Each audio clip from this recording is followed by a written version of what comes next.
And I just decide I'm going to go after him. I mean, he hasn't spoken to me since that time.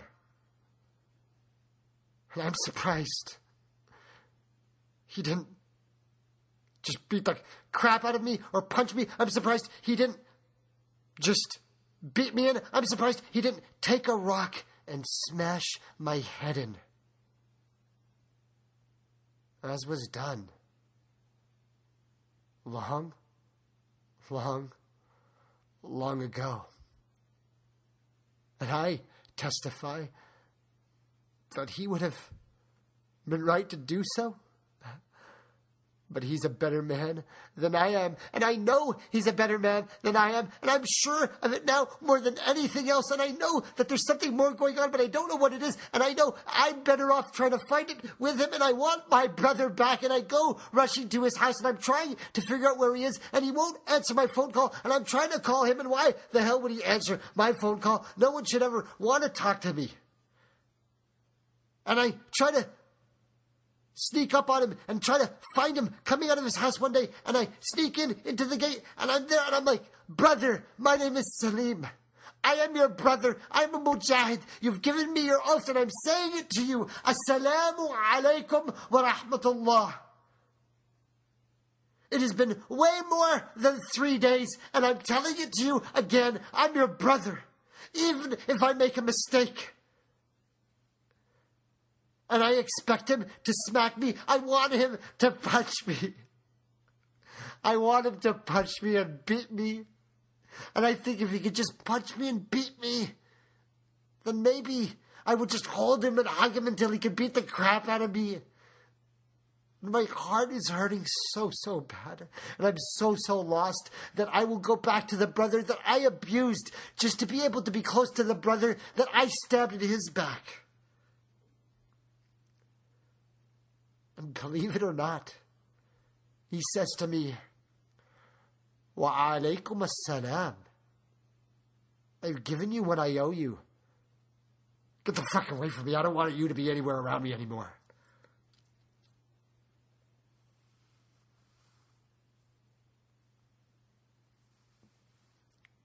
And I realize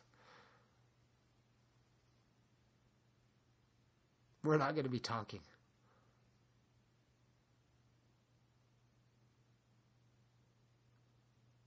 But this brother is truly a better brother than me. Even while telling me, get out of my sight, you person who threw an arrow through my heart. I mean, this brother is a mujahid.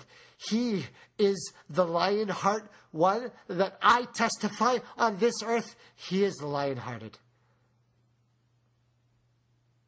And I threw a spear through his heart. And he still gives me the salam. And he still keeps the pledge, the greeting of the hand.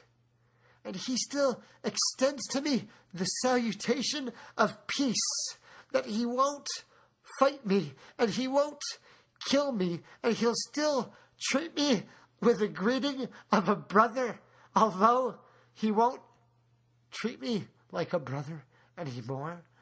And I know, feel so bad and so lost, yet I know this brother, whether he understands it or not, he's saying the pledge and the salam and the oath and the greeting and the seal has not been broken.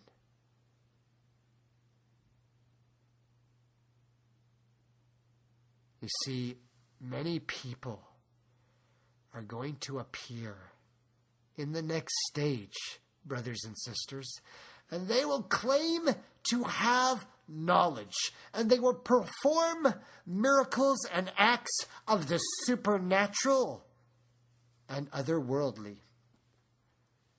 magic, things that you haven't prepared for. And you will not be able to discern who is true from who is false.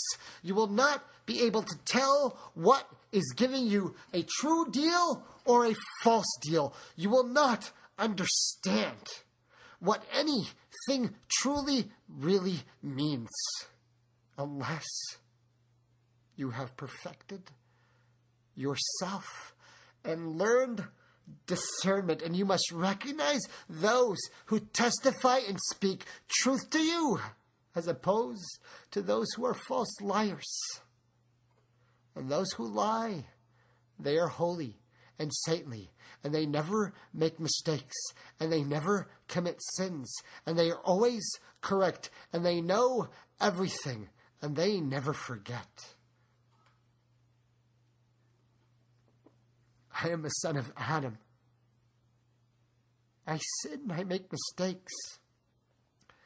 But there is a real fitna coming. There is a real trial and a tribulation. There is a real war and a calamity. And there are some mujahideen, there are some true warriors who recognize the difference between a true war in physicality and the true struggle of yourself, of your nafs, of your ego, of your own desires. Have you learned to circumscribe your own desires?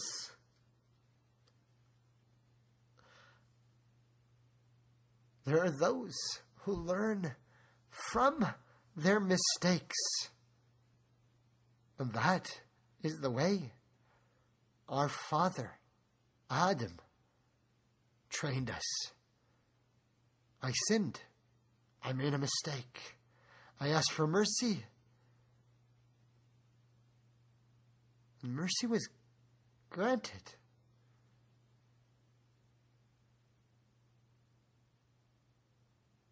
You will sin. You will make mistakes. Remember the story. Remember the word. Remember you were at war. It is a war between light and dark. It is not a war of physicality. It is not a war between physical beings. It is something more. It is something greater. It is something that your brother Abel began to sense. He began to feel it. He began to know. He began to understand the very nature and essence of the spiritual world. He began to comprehend what was going on.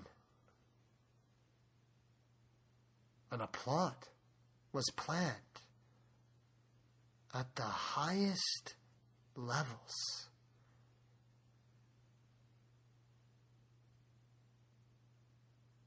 To separate those who are joined in marriage by the words of their mothers and fathers, to separate the divine masculine from the divine feminine, that the worst plot and the greatest scam and the worst deception and lie is that which causes the separation between a husband and a wife. Had they just come at me alone, I would have stood. Or my wife, she would have stood. Or him, or his wife. But this was a complicated scenario with multiple layers and many different people. And when the time came, I made mistakes, he made mistakes, she made mistakes, they made mistakes. Everybody made mistakes. But if you want someone to blame, and if you're going to ask someone questions, if you want someone to testify about the truth, my name's Salim Siddiqui, and I have to testify about the truth because I took the deal. And I'm here to give you the deal. And oh, brothers and sisters, what deal am I talking about? Do any of you even know what kind of deal it is that I took?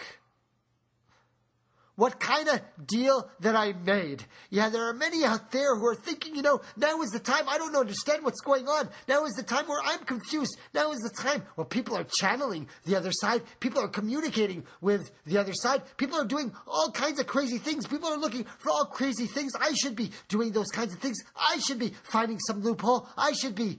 Oh, no, what now? I'm going to sell my soul to the devil? I'm going to sell out? I'm going to start channeling? My name is Salim Siddiqui, and I don't channel, brothers and sisters. Anybody who channels, in the old school, you're dealing in magic, you're dealing in the dark arts, well, chop off your head. Well, of course, I'm not suggesting anybody chop off their head for any reason right now. Because the truth has got to be told, but I'm confused and I don't understand, and I've screwed up everything, and I've lost everything that my father had, and I have absolutely nothing left. And pretty soon, my home is going to be foreclosed on. And pretty soon, I'm going to run away. I'll try to keep afloat until my wife finishes the next semester of school and hopefully graduates, and we're done. I got to run away from America. I got to figure out some other plan because I don't know what's going on, and I'm really confused, and I've blown everything. Do you understand what's coming? Do you understand what was happening? Everybody was waiting for somebody to know the truth, and I have been trying to figure out what it is, and I've been searching for it for so long that I think there's no point in me even trying. I'm going to give up. I don't know what I'm looking for, and I'm not the guy you're looking for, and I don't know what to do. There'll be many who claim we know how to solve and get through the coming fitna, the coming trial, the coming apocalypse, the coming Armageddon, that which happens on the other side of the sun. And I don't talk about what's on the other side of the sun, brothers and sisters. You know me, or maybe you thought you did. But now you've heard more about me than probably most people even wanted to hear. There will be those who claim we know the mysteries of Gog and Magog. We know the mysteries of the two-horned ones.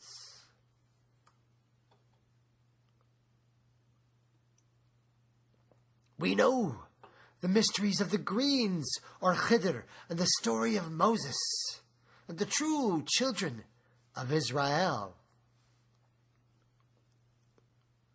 Those who claim we know the mysteries of the soul